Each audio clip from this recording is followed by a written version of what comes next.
that color, right? No. My work has been about slowly kind of narrowing my options. The first way that I did that was by choosing a material and setting rules. You know, this is the material. This is what you have to work with. And over time, that has further narrowed. Here's the material, and here's the work that it takes to make the work. And that's the subject. That's it. So over the last 10 years, it's kind of, my work has become more and more abstract, more and more about the material itself, about the way that it's made. And that's all. That's it. And that's enough. The work just is. It can exist for its own reasons, on its own, without me putting my will onto it. 10 minutes ago. What's been so interesting is being someone who likes to make things large scale, which means then I end up working with all these people. And it's been a tremendous blessing in my life, just to be able to work with other people, to embrace lots of people, and to find out what happens when you put a lot of people together. How do you make a work of art then? And so for me, that's part of the process. The idea of it was to use all the colors in my storeroom. I wanted to just use up everything I had.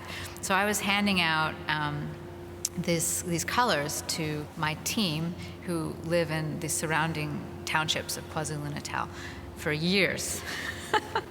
So in a sense, it was a kind of creative boondoggle that was creating employment and doing all of this real-world stuff in people's lives, building homes. You know, it was financing loans. It was providing, paying for funerals, paying for hospital bills, paying for babies being born, paying for emergency funds. All this real-world stuff was happening. And meanwhile, whether or not it could be an artwork was a real question.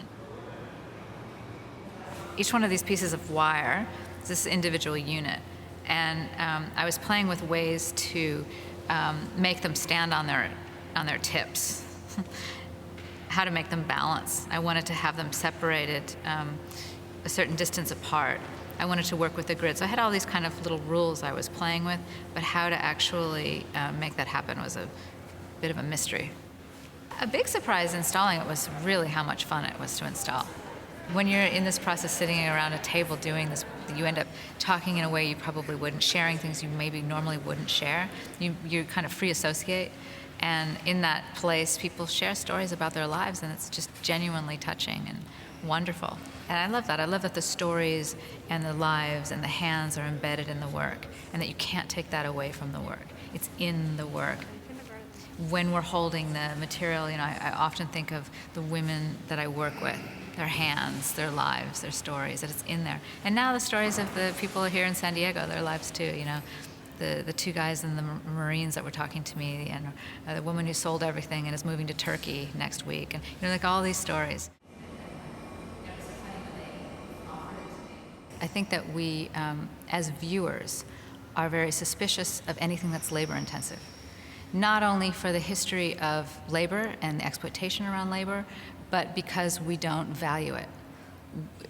The clothes we wear, the ground we walk on, is made by other people.